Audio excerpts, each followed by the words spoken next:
누구든지 말로 인자를 거역하며 사하심을 받으려니와 성령을 모독하는 자는 사하심을 받지 못하리라. 사람이 너희를 회당이나 위정자나 권세 있는 자 앞에 끌고 가거든 어떻게 무엇으로 대답하며 무엇으로 말할까 염려하지 마땅히 말라. 할 말을 성령이 곧 그때 너희에게 가르치시리라 하시니라. 무리 중에 한 사람이 이르되 선생님 내 형을 명하여 유산을 나와 나누게 하소서 하니 이르시되 이 사람아 누가 나를 너희의 재판장이나 물건 나누는 자로 세웠느냐 하시고 그들에게 이르시되 삼가 모든 탐심을 물리치라.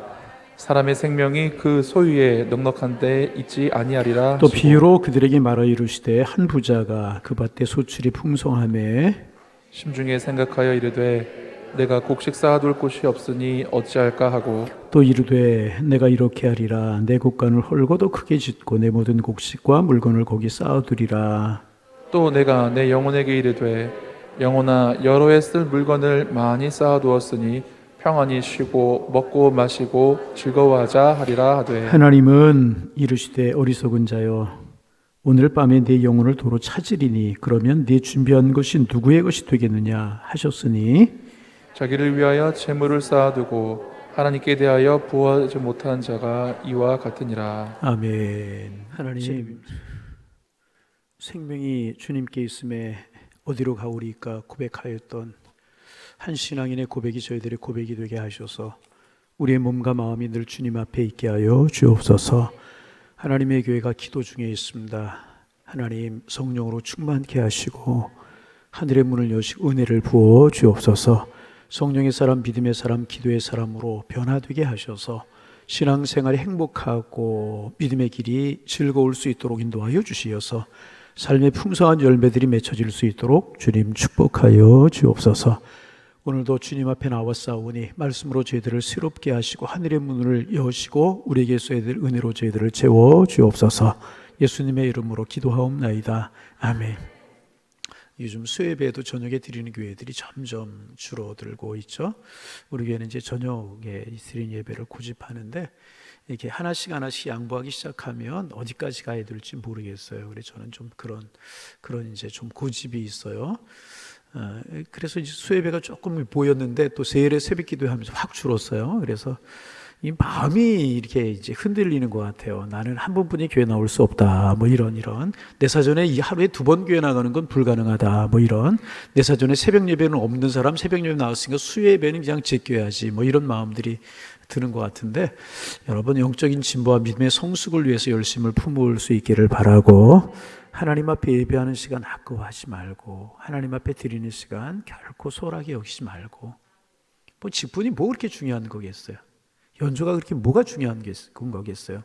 내가 하나님 앞에 오늘의 신앙의 삶을 어떻게 살아가냐 이것이 중요한 거 아니겠습니까? 죄송하지만 직분 받으면 다 내버리려고 그러는 거예요. 직분 받고 처음엔 안 그러지만 좀 지나면 이거 뭐 새벽에 보이나 수요예배 보이나 뭐 그런 것 같아. 여러분 우리 꼭 기억하셔야 됩니다. 하나님 앞에 우리가 40년 전 40년은 50년은 30년을 설 때 하나님께서 우리가 어떻게 했느냐 다 평가하시고 판단하실 것이라. 답다는 게 참 중요해요. 늘 말씀드리잖아요. 우리 다운 신앙인들 되어주시기를 바랍니다. 많지 않은 인원이 오늘 저녁에 나왔지만 또 하나님께서 우리에게 무엇이라고 말씀하시나 귀를 기울이고 사모하는 마음을 가지셔서 은혜가 되고 축복이 되는 귀한 시간이 되시기를 바랍니다.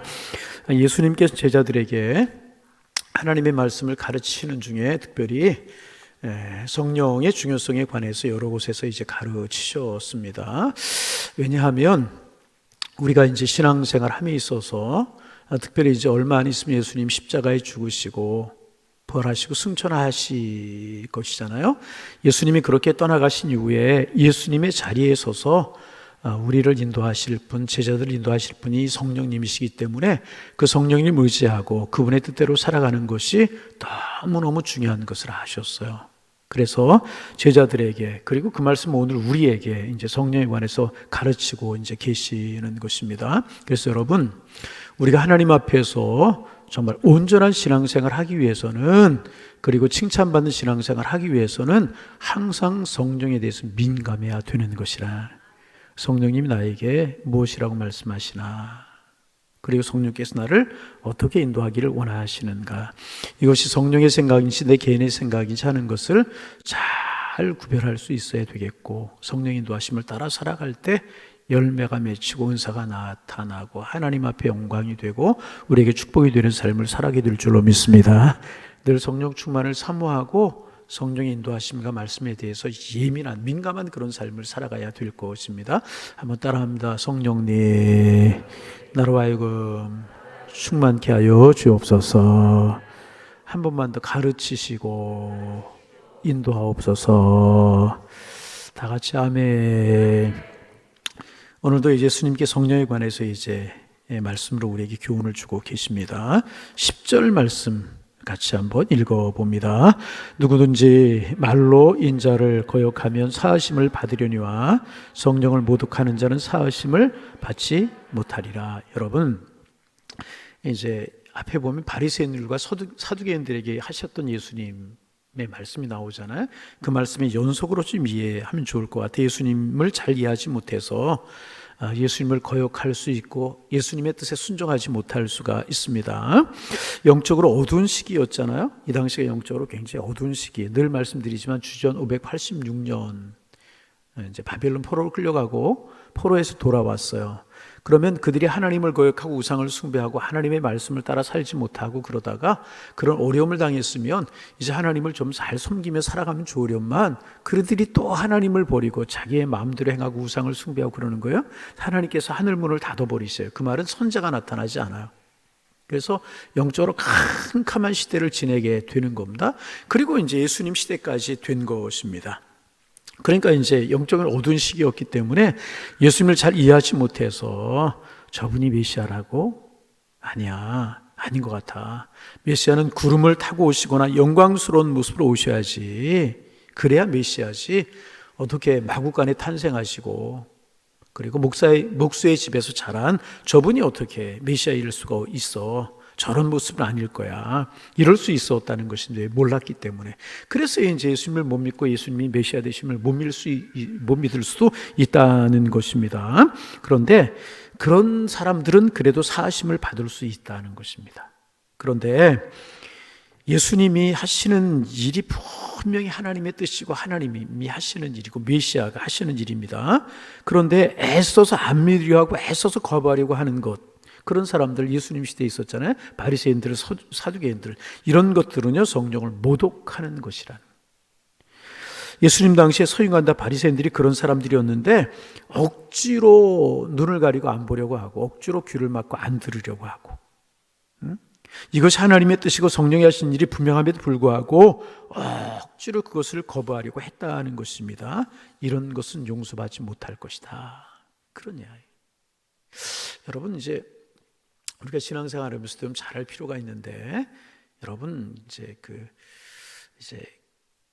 하나님의 일을 하는 사람과 하나님의 뜻을 구별할 수 있어야 돼요.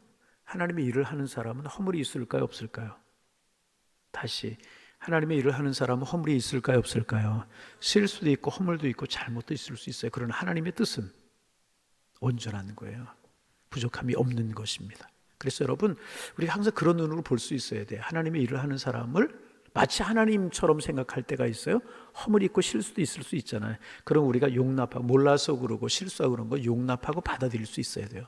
그런데 그분이 실수하고 잘못한다고 하나님의 사람을 통해서, 하나님의 일을 하는 사람을 통해서, 목사님을 통해서 하나님의 뜻이 전해질 때 하나님의 일까지 거부하려고 하는 그것은 잘못된 것이라는, 이걸 우리가 잘 구별할 수 있어야 되는데, 전에 제가 알던 분 중에 이제 그런 분이 한 분이 있었습니다. 이분은 참 이게 참 안타까운 일인데 교회에서 교육자와 교인들의 허물만 보려고 그래요. 뭐만 보려고? 장점 없는 사람이 어디 있어요? 잘하는 것이 못하는 사람이 어디 있겠습니까? 그런데 이분은 허물만 보려고 그런 것입니다. 그리고 이분의 별명이 뭐였냐면 그 교회에서요, 별명이 감찰부장이었어요. 감찰부장. 뭐였다고요? 감찰부장이 뭐 하는 거예요? 이렇게 보자. 근데 감찰부장은 잘하는 거 볼까요? 안 봐요. 잘못하는 것만 보는. 그래서 이분 앞에서는 이렇게 이제 안 좋은 소리 듣기 싫으니까, 안 좋은 소문 퍼지는 거 좋지 않으니까 이분을 다 좋아하는 것 같아요. 앞에서는. 그런데 돌아서 뒤에서는요, 이분을 좋아하는 사람이 한 사람이 없어요. 그래도 이분의 기준이 뭐냐 하면 하나님의 말씀, 하나님의 뜻, 교회의 유익, 영혼 살리는 것이 기준이 아니고요, 자기 좋은 것, 하나님의 말씀, 교회 유익, 영혼을 살리는 이 관심이 자기가 기준이 자기 눈에 보기에 옳으면 옳은 것이고 아니면 아닌 것이라는. 그래서 자기가 보기에 안 좋으면 공격하고 비판하고 교육자를 향해서도 그렇게. 여러분, 우리가 알아야 될 같은 이야기지만 알아야 될 것이 있어. 하나님의 일을 하는 사람이 완전하지 못합니다. 그러나 하나님의 일은 완전합니다. 그래서 하나님의 일을 하는 하나님의 사람들, 목회자 반대할 수 있어요. 왜 교육자 실수할 수 있고, 그러니까 실수 지적할 수 있고. 그러나 그 목사가, 그 교육자가 하려고 하는 일이 하나님의 뜻이 분명하다면 그 일을 방해하고 반대해서는 결코 안 될 것이라. 그것은 뭐예요? 오늘 본문의 표현, 예수님의 말씀을 빌리면 성령을 거스리는 일이 될 수 있기 때문에 그렇다는. 어느 교회 참 존경받는 그런 장로님인데 그 장로님 늘 그런 이야기하고 다니셨다 그래요. 우리 교회 장로님들도 이랬으면 좋겠. 그렇지만 더 그렇게 하셨으면 좋겠는데 그렇게 그분 늘 이야기를. 목사님이 하시는 일이 성령을 거스리는 일이거나 성경에 맞지 않는 일이거나 이단이 하는 일이 아니라면 협력해 드리는 것이 좋다.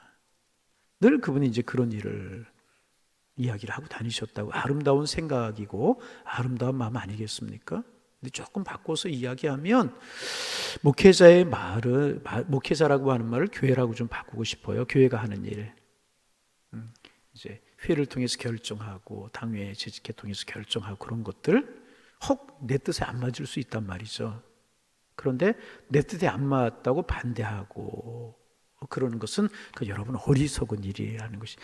사람과 사람의 방법에 대해서 이견이 있을 수 있지만 그것이 하나님의 뜻이라고 하면은요, 협력하고 협조하는 것, 회의를 통해서 결정하고 많은 사람의 대의를 모으는 것은요, 하나님의 교회에서 하나님의 뜻으로 볼 수 있어야 되는. 여러분 그 이야기가 그 사도행전 15장인가요? 예루살렘 교회에 나타나잖아요. 이방인의 할례 문제. 율법은 할례를 행하게 되어 있었단 말이죠. 근데 이방인들이 하나님 앞으로 돌아오는데 이 할례 문제가 굉장히 부담이 되는 거예요. 그래서 이제 뭐 할례 행해야 된다, 행하지 않는다, 뭐 그럴 때 베드로 사도, 야고보 사도 정말 교회 큰 어른들이 일어나서 이야기하잖아요. 이방인들이 예수 믿고 하나님께서 돌아오는데 너무 무거운 짐을 지어서는 안 되겠다. 베드로가 이야기하고 야고보 사도가 이야기할 때 교회가 다 좋게 받아들여서 그 결정하잖아요.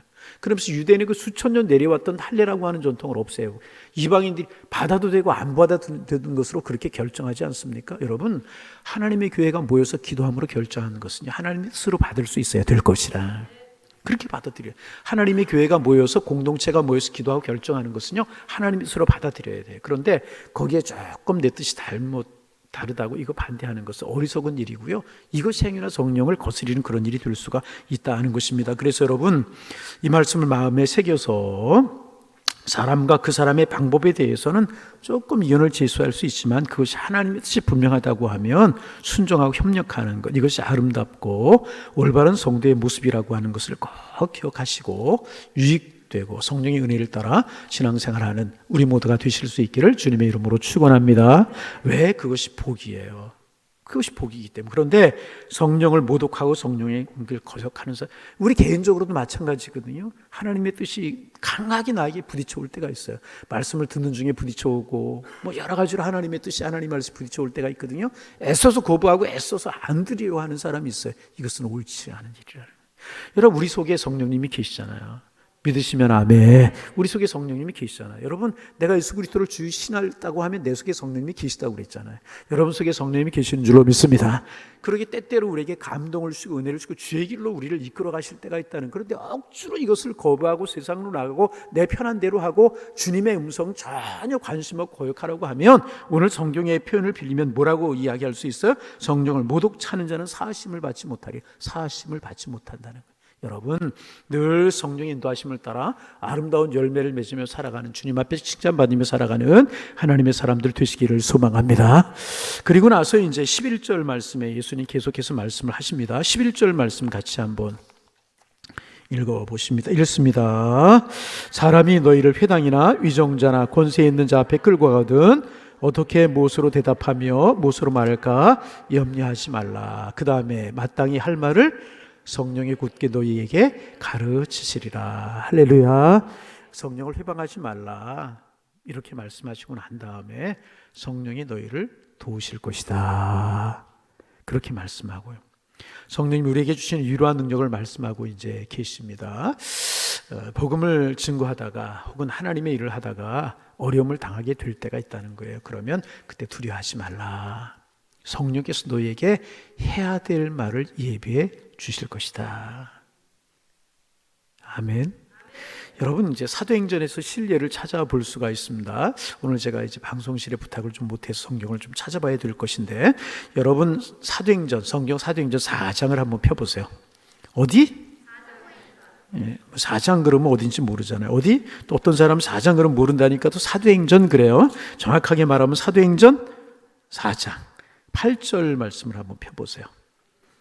자, 사도행전 4장 8절 말씀 같이 한번 읽어봅니다. 예, 베드로가 성령이 충만하여 이르되 백성의 관리들과 장로들아, 이렇게 이야기합니다. 무엇에 충만해서?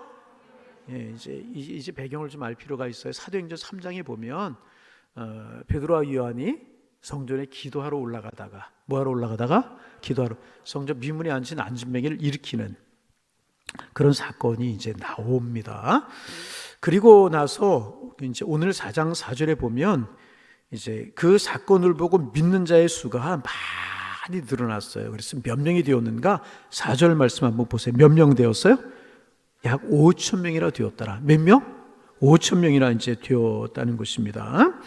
안진뱅이가 일어나는 이 사건을 보고 사람들이 하나둘씩 모여들어서 5천 명이나 된 겁니다. 그리고 이제 이제 베드로가 그들에게 설교하자 5천 명이 믿게 되었습니다. 그러자 그 다음 날 그 온성이 발칵 뒤집힌 것입니다. 사내들인 공회가 모이고 바리새인들이 모이고 지도자들이 다 모였어요. 우리말 막 국회의원들이 모이고 막 그런 것입니다. 그 비상회의가 모이게 된 것입니다. 그리고 이제 그 가운데 베드로와 요한을 세운 겁니다. 세우고 나서 신문하는 겁니다. 웬만한 사람 같으면 그 분위기 때문에도 위축이 되고 주눅이 들을 그런 분위기였었습니다. 그리고 베드로와 요한을 중간에 세우고 내가 무슨 권세와 누구의 이름으로 이 일을 행하느냐, 무슨 권세로 일하고 누구의 이름으로 행하느냐. 그러자 이제 4장 8절에 베드로가 이야기하는 겁니다. 다시 한번 8절 예, 베드로가 성령이 충만하여 이르되, 무엇이 충만하여서? 성령이 충만하여서 베드로가 이야기했다. 그리고 이제 쭉 이야기합니다. 그리고 쭉 보다 보면 이제 13절 말씀을 같이 한번 4장 13절 사도행전 읽어봅니다. 그들이 베드로와 요한이 담대하게 말함을 보고 그들은 보들레 학문이 없는 범인으로 알았다가 이상히 여기며 또 전에 예수와 함께 있던 줄 알고, 그렇게 기록하고 있어요. 베드로와 요한이 기탄 없이 말을 하는 거예요. 기탄 없이 말한다는 건 뭐예요? 막힘이 없다는 거예요. 주저함이 없다는 거예요. 시원시원하게 막 말을 한다는 것입니다. 그리고 다 놀라는 것입니다. 왜? 이 베드로와 요한이 본래 학문이 없는 사람이었다는 것, 배움이 없는 사람이었다는 것을 다 알거든요. 그런데 그들이 말하는 것을 보니까 조리 있고 조리만 있을 뿐만 아니라 기탄 없이 말하고 능력 있는 이야기를 너무너무 말을 잘하는 거예요. 어떻게 이럴 수가 있을까? 비결이 뭐라고요? 베드로가 성령이 충만하여. 할렐루야. 여러분 성령 충만하시기를 바랍니다. 안 믿는 사람들이 우리를 희롱하고 안 믿는 사람들이 우리를 조롱하고 우리에게 책 잡으러 갈 때 여러분 성령이 충만해서 하나님의 살아계심을 보이며 하나님의 역사하시는 증거를 보이며 살아가는 여러분들 되시기를 주님의 이름으로 축원합니다. 저는 이제 늘 설교를 하는 사람이에요. 요즘도 막 계속 책상 앞에 앉아 새벽 예배 늘 하는 설교고 365일 새벽 예배 하지만은 세례 때가 되면 또 긴장을 하게 이제 됩니다. 그래서 계속 이제 책상에 앉아서 뭐 책도 보고 성경도 보고 기도도 하고 또 이제 막힐 때는 뭐 이제 인터넷도 좀 들어보기도 하고 이제 그러면 설교 준비를 이제 합니다. 그리고 이제 토요일 날 같은 날은 늦게까지 설교 준비를 하다가 잠자리에 들면 잠이 안 올 때가 있어요. 계속 설교가 머릿속에, 꿈속에서도 설교 꿈을 꾸고 이제 그럴 때가 있어요. 이제 늘 그게 마음의 부담이죠. 그래서 여러분 늘 좀 기도해 주시기를 바랍니다. 좀 이렇게 하나님의 은혜가 임하고 이제 그러도록 여러분 기도해 주시기를 좀 부탁을 드리는데, 기도 제목이 뭐예요? 베드로와 요한이 배움이 없는 사람들이었어요. 그런데 성령이 충만하자 여러분 아무리 책을 보고 아무리 그래도 하나님의 영으로 함께 하시면 능력이 없게 되는 것이라. 듣기 좋은 이야기는 될 수 있을지 모르지만 사람의 마음을 감동시키는 설교는 될 수가 없다. 허공을 치는 사람의 말은 될 수 있지만은 사람의 말을 변화시키는 능력 있는 하나님의 말씀은 될 수가 없다는 거예요. 여러분, 그래서 늘 성령이 충만한 설교, 은혜가 넘치는 설교할 수 있도록 기도해 주시기를 바랍니다. 결국 그게 누구의 유익이에요? 여러분 유익이죠, 여러분이. 그래서 제가 이제 성경 공부 시간에 제가 그런 얘기 종종 하는데, 설교자는 뭐냐 하면 가정의 어머니와 같다, 그런 이야기를 많이 합니다. 어머니들의 관심이 여러 가지 있지만 그 중에 하나가 뭐냐 하면 식구들의 건강을 책임져야 되잖아요. 좋은 음식을 식구들에게 제공해야 된단 말이죠. 여러분, 주부들이 좋은 음식을, 어머니들이 좋은 음식을 식구들에게 제공하려고 하면 제일 먼저 해야 되는 일이 뭐예요? 다 사다 가족들 다 사다 이제 얻어다 드리시는 제일 먼저 해야 되는 뭐예요? 일이 뭐예요? 장에 가서 요리를 할, 음식을 할 재료를 구입해야 되잖아요. 그죠? 여러분의 가족들 다 불쌍하네. 그 작업 안 해요? 그런데 시장에서 재료를 구하는데 아무거나 재료를 구하지 않잖아요. 싱싱하고 영양가가 높은 그런 재료를 구해야 되잖아요. 그죠? 그러면 싱싱하고 영양가가 높은 재료, 균형 있는 재료를 구입했다고 해서 식구들이 다 잘 먹고 다 건강해요? 아니, 그 뭐 하는 작업을 해야 돼요? 요리하는 작업을 해야 된단 말이에요. 그죠? 간을 낼 때는 간을 내고, 그죠? 또 적당히 익힐 때는 익히고, 하여튼 그래야 되잖아요, 여러분. 그런 작업을 해야 된단 말이죠. 그죠? 그래야 식구들에게 좋은 양식을 공급할 수 있고, 그래야 그게 이제 저는 설교자라고 생각하거든요. 설교자들, 교인들의 건강, 영적인 건강을 위해서 기도해야 되잖아요. 그래서 제가 해야 될 일은 뭐냐? 싱싱한 재료를 자꾸 퍼올려야 된다. 성경에서 찾고, 때로는 책도 보고. 여러분, 그런 거 좀 이해하셔야 돼요. 이렇게 설교를 준비하다 막히고 어려울 때가 있어요. 항상 뭐 어떻게 그럴 수 있겠습니까? 저만 해도 일주일에 설교를 몇 편 합니까? 그렇잖아요. 그러면 이제 막히고 어려울 때는 이 본문을 가지고 다른 목사님 어떻게 설교를 하셨나, 그런 거 보기도 하거든요. 그리고 참 좋은 예와 같은 것은 가지고 올 수도 있어요. 그죠? 시장에 가서 재료를 구하는데 다른 주부가 사갔다고 내가 안 사오지 않잖아요. 그죠? 다른 주부가 좋다고 그러면 막 더 쫓아가서, 그죠? 항상 마음의 관심이 거기 있기 때문에 재료를, 싱싱한 재료를 성경 말씀이 살아있는 하나님의 말씀이 재료이지만 잘 전하기 위해서 어떤 목사는 어떻게 요리를 하나, 이것 해석은 어떻게 하나, 어떻게 적용을 하나, 이건 다 관심. 그리고 그걸 가지고 이제 요리를 또, 여러분, 저는 부러운 목사님들이 어떤 목사님들이냐 하면 설교를 잘하는 목사님들이 참 부러운데, 특히 설교를 잘하시면서도 정말 설득력 있게 이야기를 하시는 분들이 있어요. 얼마나 부러운지 몰라.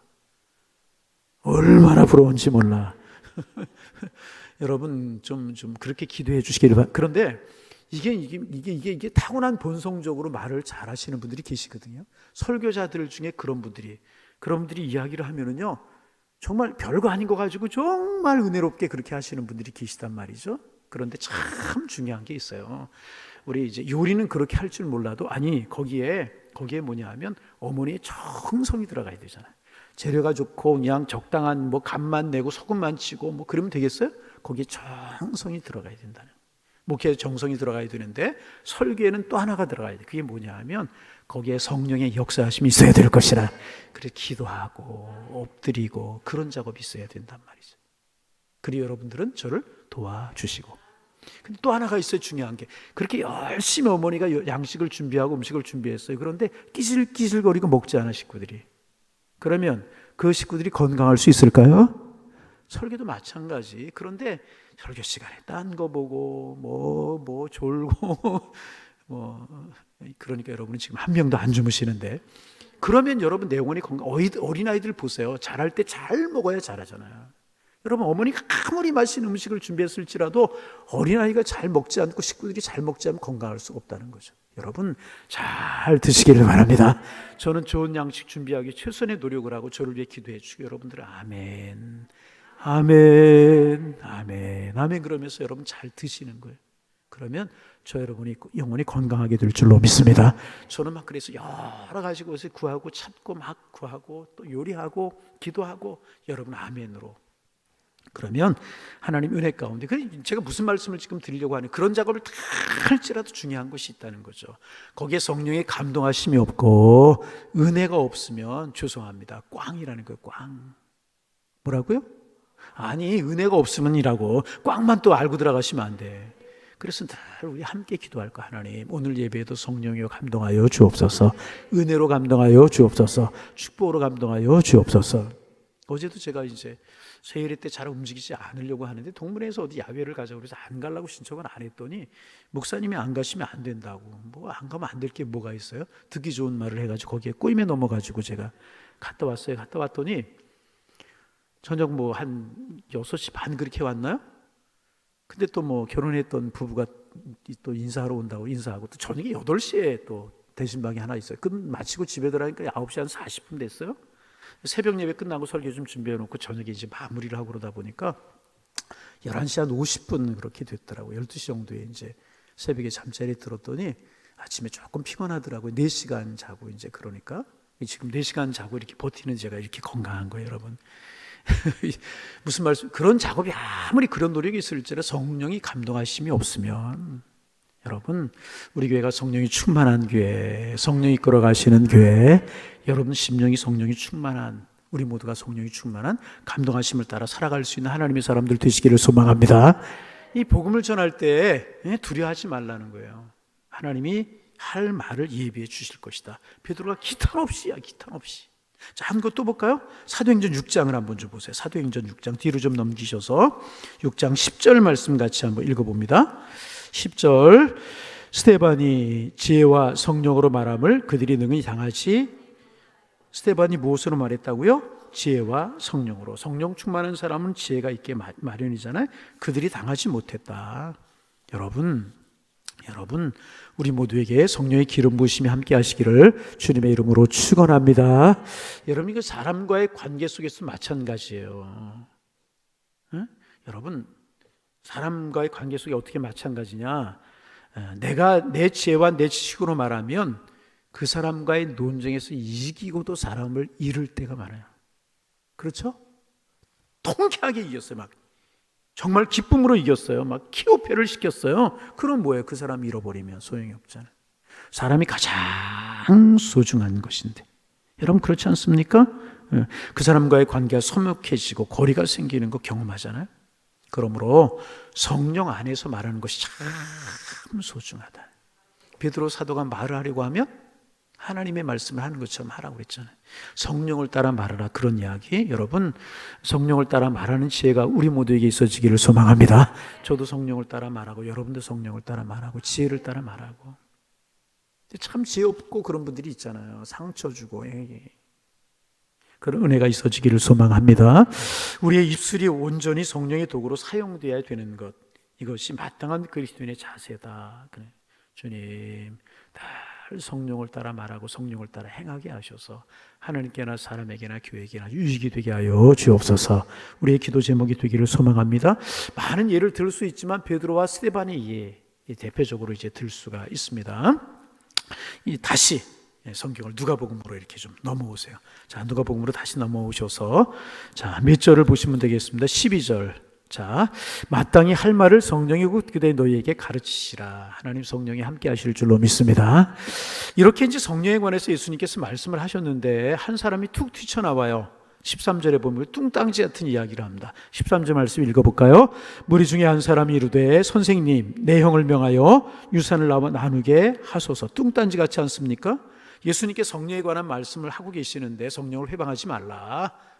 그리고 또 성령이 너에게 할 말을 가르치시라, 두려워하지 말라, 이런 성령에 관한 이야기를 하시는데 갑자기 우리 형에게 말씀하셔서 유산을 나와 나누게 하옵소서, 이렇게 이야기를 합니다. 여러분, 이스라엘의 유산법은, 이제 이 상속법은 아버지가 돌아가시면 형에게 아버지의 재산 중에 3분의 2를 주게 되어 있었다고 그래요. 그리고 동생에게는 3분의 2를 주게 되어 있었다고 이제 그래요. 그러니까 동생이 억울한 거예요. 뭐 조금 늦게 태어났다는 이유 때문에 많은 재산의 3분의 1을 형이 갖고 자기는 3분의 1을 갖게 된 것이 억울한 겁니다. 그래서 예수님께 말씀을 드려서 반반씩 나누게 해달라고 이제 그렇게 이야기를 한 것입니다. 참 이 사람을 보면 그런 사람들 가끔 있죠. 상황 파악을 못하는 사람이 있어요. 요즘 이런 사람 뭐라고 부르는지 모르겠어요. 전에는 사오정이라고 불렀잖아요. 사오정. 요즘 젊은이들 뭐라고 부른다고 그래? 부목사님들 뭐 청년들 하는 이야기 없어요? 전에는 사오장이라고 상황 파악을 못하는 가끔 그런 사람들이 있어요. 이 회의 중에 이 A라는 안건을 이야기하고 있는데 엉뚱한 이야기하는 사람들이 있다면 이 사람이 그런 사람이었다는 것입니다. 상황 파악을 못하고 있는 것입니다. 자, 그러자 예수님이 말씀하셔요. 14절 말씀 읽습니다. 이르시되 이 사람아. 그러니까 예수님의 말씀이 이 사람아 그런 거 보면 마음이 좀 예수님 좀 편치 않으셨던 것 같아요. 그 다음에 누가 나를 너희의 재판장이나 물건난으로 세웠느냐 이제 그렇게 말씀하시잖아요. 너 분위기 파악 왜 못하느냐, 왜 지금 유산 이야기하느냐, 그리고 내가 그것을 판단하러 온 사람이냐 하시면서 그 속에 있는 탐심을 꾸짖고 계셔요. 자, 15절 말씀 읽습니다. 그들에게 이르시되 삼가 모든 탐심을 물리치라. 사람의 생명이 소에 넉넉한 데 있지 아니하니라 하시고.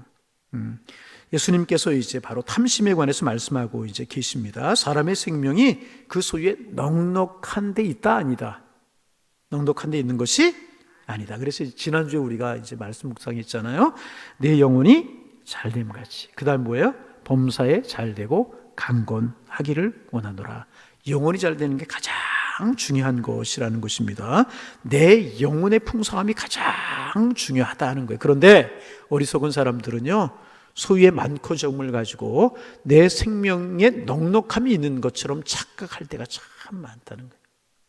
이 사람이 말씀을 들으시고 예수님의 마음이 무거우셨던 모양이에요. 그래서 쭉 비유로 말씀하시는데 이것이 한 부자의 비유입니다. 16절에서 20절 말씀, 우리가 잘하는 말씀 예수님께서 하고 계셔요. 잘하는 말씀이지만 16절에서 20절 말씀 천천히 같이 한번 읽어봅니다. 또 비유로 그들에게 말하 이르시되 한 부자가 그 밭에 소출이 풍성하며. 뭐가 풍성했어요? 소출이 풍성했어요. 마음에 생각하는 거예요. 17절 심중에 생각하여 이르되 내가 곡식을 쌓아둘 곳이 없으니 어찌할꼬. 어떤 사람은 또 이 말씀을 읽으면서 나도 좀 그래봤으면 좋겠다. 또 그런 사람. 너무너무 소출이 많은 거예요. 자, 18절. 또 이르되 내가 이렇게 하리라. 내 곡간을 헐고 더 크게 짓고 내 버는 곡식과 물건을 거기에 쌓아두리라. 자, 19절. 또 내가 내 영혼에게 이르되 내 영혼아 여러 해 쓸 물건을 많이 쌓아두었으니 평안히 쉬고 먹고 마시고 즐거워하자 하리라 하되. 자, 그 다음에 마음 아픈 이야기 주님이 하시죠. 하나님은 이르시되 어리석은 자여 오늘 밤에 내 영혼을 도로 찾으리니 그러면 내 준비한 것이 누구의 것이 되겠느냐 하셨으니 21절. 자기를 위하여 재물을 쌓아두고 하나님께 대하여 부하지 못한 자가 이와 같으리라. 여러분 이제 그 소유가 이제 넉넉한 사람들이 많이 범하는 실수가 한 가지가 있습니다. 소유가 넉넉한 사람들은 자기의 영혼만 파멸시키는 것이 아니라 잘못하면 자식들의 영혼을 파멸시키는 경우, 파괴시키는 경우가 참 많아요. 소유가 넉넉한 사람들의 문제가 이것이라는. 여러분 가만히 보세요. 가만히 한번 보세요. 우리 교회는 이런 부자는 없는 것 같아서. 큰 부잣집 자식치고 변변하게 자기의 인생을 아름답게 살아가는 사람들을 많이 보셨습니까? 가만히 한번 보세요. 한번 가만히. 여러분 정말 부자치고 변변하게 그 부자의 자식들 치고 변변하게 인생을 살아가는 자녀들을 보셨어요? 그렇게 있을 수는 있어요. 그러나 많지 않아요. 아버지가 큰 부자예요. 근데 그 자식이 똑똑하게 자기의 인생을 살아가는 경우 그렇게 많지 않아요.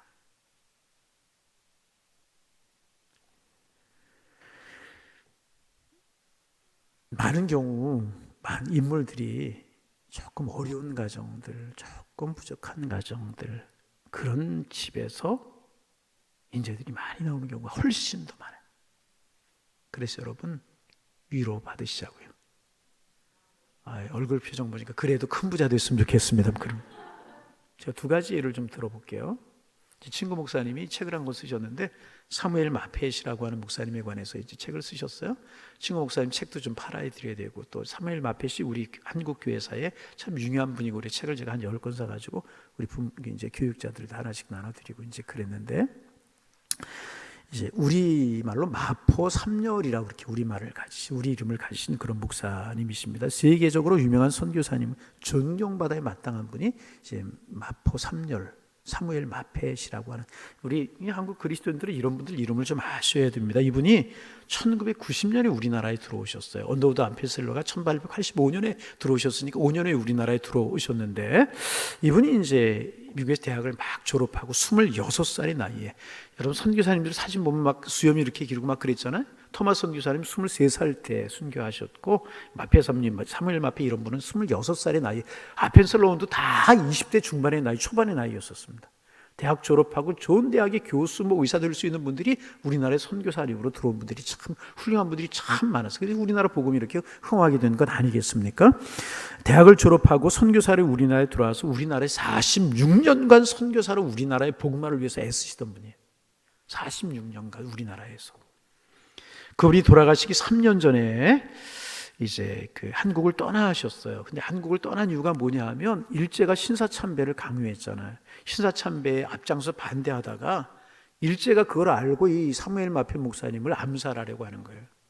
죽이려고 하는 거예요. 그래서 그것을 안 분들이 여기 계시다가는 온전치 못하시겠다, 미국으로 돌아가셔라. 그래가지고 미국에 돌아가셔서 이제 병을 얻으셔가지고 한 3년 만에 이분이 미국에서 이제 돌아가셨거든요. 참 훌륭한 이제 그런 분이십니다. 그런데 이제 미국으로 돌아가고 이제 그분의 이야기가 끝이는 줄 알았는데, 그분의 자녀들이 또 우리나라에서 사역을 하고 이제 그랬어요. 그래서 이제 자녀 얘기는 조금 이따 하고, 참 우리 한국교회사로 볼 때 참 훌륭한 분이시잖아요. 평양에 이제 평양신학교를 세우시고 지금 장로신학대학 전시이지 않습니까? 이기표 목사님, 뭐 또 이제 그 주기철 목사, 이런 분들이 그분의 영향을 받고 이제 공부를 하고 이제 그러신 분들이기 때문에 참 한국교회사는 중요한 그런 분이십니다. 그런데 이분의 소식이 끊쳐버리고 잊혀질 뻔했어요. 그런데 어떻게 연결해서 한국교회와 이제 이분이 연락이 됐어요. 그래서 이제 아들이 이제 한국교회와 연결이 돼가지고 연결이 됐는데, 그분이 이제 돌아가시기 전에 유언하신 것이 하나가 있다고 그래. 그게 뭐냐면, 한국 땅에 나를 묻어달라. 근데 이제 연결이 되지 않으니까 미국에 유해가 있다가 그 아들하고 연결이 돼가지고 지금부터 몇 년인가요? 2006년경인가요? 그때 이제 그분의 유해가 한국으로 오셔서 우리 장례신학대학 교정 한모통에 이제 한장이 되셨어요. 참, 그런데 이분이 이제 그러면서 이분의 미국에 사시는 주소를 이제 한국교회에 찾았는데, 찾았을 당시에 주소를 보고 한국 사람들이 이해하지 못할 주소가 하나 붙어 있었다고. 그게 뭐냐 하면, 주소 앞에 B자가 붙어 있었다는 거예요. B자. 이 B자가 붙어 있는 게 뭔가, 그리고 알아봤더니 B자는 뭐냐 하면 미국에서 그러니까 주차하는 공간, 주차 창고, 거기에 B자가 붙는다는 거예요. 그러니까 이분이 평생 좋은 대학을 나오시고 훌륭하게 살 수 있는 분이셨지만은 한국에 나와서 선교사로 평생을 사셨어요. 그러니까 소유가 없고 재산이 없는 거예요. 미국에 돌아서 어디 사셨느냐? 그 차고를 개조한 집에서 평생 사셨다는 거예요. 참 어떻게 생각하면 이제 마음 아픈 이야기도 일 수도 있지만은, 그런데 그 다음 이야기가 참 중요한 게 뭐냐 하면, 이분이 아들이 5이 있어요. 5. 그런데 한 아들은 뭐냐 하면 우리나라 대구 동산병원의 원장을 하시고 큰 일을 하신 분이고, 그 다음에 또 하나의 아들은 미국의 최고의 대학이라고 이야기하는 프리스턴 대학교의 교수시고, 그리고 세 아들은 다 미국에서 훌륭한 목회자로, 영향력 있는 목자로 성장을 하셨다는 것입니다. 참, 비록 육신적으로 가난하게 사셨을지 모르지만 자기들에게 선한 영향을 끼치고 그 이름이 하늘나라에 소중하게 기록이 되고 우리에게 아름다운 분으로 소개되는 것이 얼마나 아름다운가. 아멘 안 하는 거 보니까 하늘에 상급 없어도 이 땅에 상급이 많으면 좋아요. 아니잖아요. 그렇지 않잖아요. 여러분, 다른 이야기 한번 해볼까요? 요즘 서울에 호텔이 지어지고 많이 그러는데, 그 호텔 중에서요, 젊은이들을 상대로 하는 호텔이 늘어나고 있다고 그래요. 대표적인 호텔이죠. 워커힐 옆에 있는 W 호텔이라고 그래요. 들어보셨어요? 뭐 우리가 워커힐 갈 일이 뭐가 있겠습니까? 의리하게 지어놨답니다. 그런데 그런 호텔들은 주로 젊은이들 대상으로 영업을 하는 호텔이라고. 그래서 막 주차장에 가면 전부 다 외제차들 외제차들만 쫙 서 있고, 젊은이들이 20대 30대 초반의 젊은이들이 하룻밤에 수천만 원씩 쓰고 가고 한 달에 수억씩 쓰고 가는 젊은이들이 많다는 거예요. 여러분, 그걸 한번 생각해 보세요. 카드 긁고 자기 돈 쓴다고 그래도 그 젊은 20대 30대 젊은이들이 무엇 해가지고 하루 저녁에 수천만 원을 쓰고 한 달에 수억씩 쓰는 사람들이 많이 생겨나겠어요? 그거 다 어디에 생겨난 돈이에요? 아버지, 부모님들. 그러면 생각해 보세요. 부모들이 땀 흘려 노력하지 않은 돈, 자녀들에게 펑펑 쓸 수 있는 부모들이 몇이나 되겠어요? 여러분 가만히 한번 생각해 봐요. 향락에 취하고 이런 게 실제로 우리 사회의 문제가 되는 것 아니겠습니까? 여러분 땀 흘려 수고하고 번 돈을 가지고 자녀들에게 하룻밤에 수천만 원씩 쓰게 해줄 부모님들이 어디에 있겠습니까? 그렇지 않다는 것입니다. 여러분 그 젊은이들이 돈 만 원의 감사함을 알겠어요? 우리 어려서 할머니, 저는 할머니 할아버지가 일찍 돌아가셔서 할머니 할아버지 얼굴도 기억하지 못하지만 지금도 그러잖아요. 우리 같은 사람들 자녀들 손주들 만 원짜리 주면 얼마나 기뻐하고 좋으냐 말이죠. 그런데 그 아이들이 돈 만 원의 감사함을 알게 했습니까?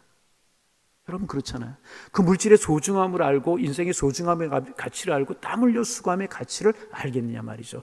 그 돈 만 원의 가치의 소중함을 모르고 땀 흘림의 소중함의 가치를 모른다면 여러분 그들의 인생이 결국 어떻게 되고 이민족의 내일이 어떻게 되겠습니까? 여러분 참 사무엘 마페 목사님 그런 호텔 이야기를 들으면서 참 마음에 여러 가지 생각이 많이 들었습니다. 여러분 하나님 없이 부유한 사람, 땀 흘리지 않고 돈 번 사람, 자기의 영혼뿐만 아니라 자식의 영혼까지 파괴하게 한다는 사실을 우리는 분명히 알 수 있어야 될 것입니다. 그래서 여러분 땀 흘려 수고하는 복이 복인 줄로 믿으시기를 바랍니다.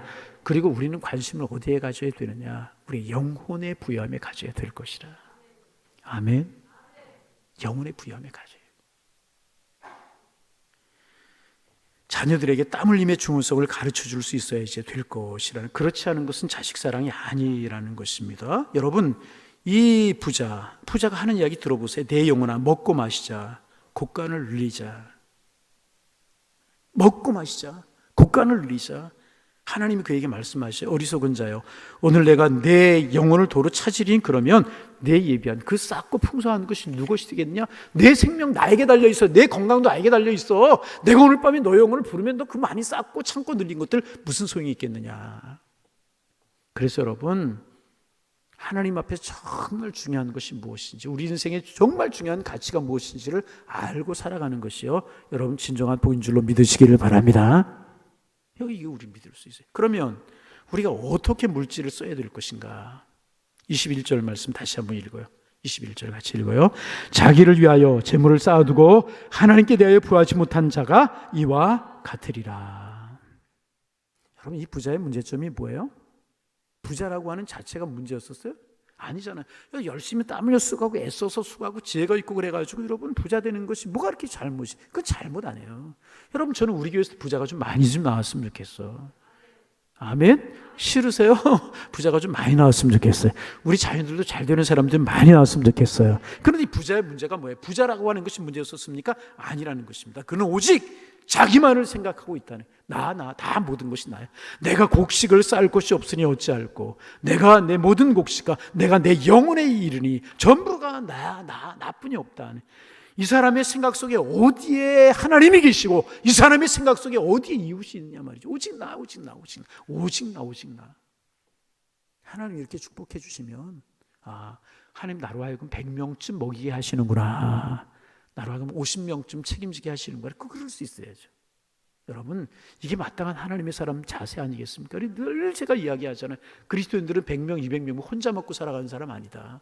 그리스도인들 어떤 사람이냐? 잘 돼서 200명을 먹이고 50명을 먹이고 100명을 먹이는 사람들이 그리스도인이다. 이 부자의 잘못은 뭐예요? 오직 자기라는 거예요. 큰 창고도 곡식도 다 어디 하나님이 계시고 어디 이웃이냐 말이에요. 여러분 그러죠. 두 번째 문제점이 무엇입니까? 오직 이 세상만을 생각하고 있다. 이 세상만을. 세상, 내세, 영혼 이런 거 구원 관심이 없어요. 그런 그에게 하나님이 말씀하십니다. 하나님께 먼저 부여한 것이 중요한, 하나님 생각이 없다는 것입니다. 여러분 어떻게 하는 것이 귀한 것인가? 하나님께 대하여 먼저 부여한 것이 귀한 것인 줄로 믿으시길 바랍니다. 부자 되지 말라는 이야기 아니에요. 풍성하지 말라는 이야기 아니에요. 복 받아야죠. 열심히 노력하고 수고해서 소출이 넉넉 그래야죠. 그런데 중요한 것이 무엇인가? 하나님께 대해서 먼저 부여한 것이 중요하다는. 그 구체적으로 하나님께 대해 부여한다는 말이 뭔가? 하나님의 일을 하고 하나님께 대해서 너무나 부끄럽게 하는 사람들이 있어요. 너무나 부끄 하나님께 대해서 너무 인색하고 신앙에 대해서 너무 인색하고 영적인 것에 투자하는 것에 너무나 인색한 사람들이 있단 말이죠. 그럼 자기에 대해서는 너무나 풍성해요. 너무나 풍성하게 쓰는 사람들이 있어요. 정말 하나님에 대해서 이웃에 너무나 인색한데 자기에 대해서는 잘못된 것입니다. 하나님의 사람, 세상 사람들 어떻게 생각하든지 하나님의 사람들은요 이런 거 잘못된 거예요. 그리고 이런 부끄러운 것입니다. 여러분, 하나님께 대해 부여해야 돼요. 여러분, 하나님께 부여하시기를 바랍니다. 내 자신에 대해서는 검소할 수 있어요. 이게 신앙. 하나님께서는 부여하고 내 자신에 대해 검소할 수 있어야 된다는 것입니다. 아니, 그것이 안 되면 이렇게라도 해야 되는 거. 어떻게? 하나님께 대하여 부여하는 거예요. 먼저 하나님께 부여하는 거예요. 그리고 그 다음에 여러분에게 부여하면 되는 거예요. 여러분의 자식에게도 부여하고. 반대 살아서는 안 돼. 나만 부여하고 나만 하나님께서는 관심도 없고 하나님의 일에 대해서 관심도 없는 거, 이거 결코 은혜가 아니고 축복이 아니에요. 쉽지 않은 일입니다. 그러므로 이것도 성령의 은혜 안에서만 이루어질 수 있다는 거예요. 여러분, 하나님에 대해서 진정으로 부여한 하나님의 사람들 되시기를 소망합니다. 기도하고 하나님께 대해서는 부여하고 하나님의 일에 대해서는 잘 감당하고 내 자신에 대해서는 최소한의 것을 가지고 검소하게 살려고 노력하는 이것이 아름다운 신앙인의 자세요, 모습이라. 내 자신에 대해서는 잘 쓰고, 그런 사람 우리에게 없지만 명품으로 두르고 떵떵거려요. 그런데 하나님에 대해서는 너무나 인색한 사람. 하나님이 보고 계셔요. 그리고 20년 뒤, 30년, 40년 뒤에 하나님 앞에 서게 될 때 하나님이 심은 대로 거두실 것이라. 여러분, 이 사실을 기억하면서 우리 어리석은 부자와 같이 되지 않게 해달라고 여러분 기도할 수 있어야 돼요. 하나님께도 부여하고 내 자신도 부여할 수 있으면 좋죠. 먼저 하나님 앞에 부여한 하나님의 사람들이 되시기를 소망합니다.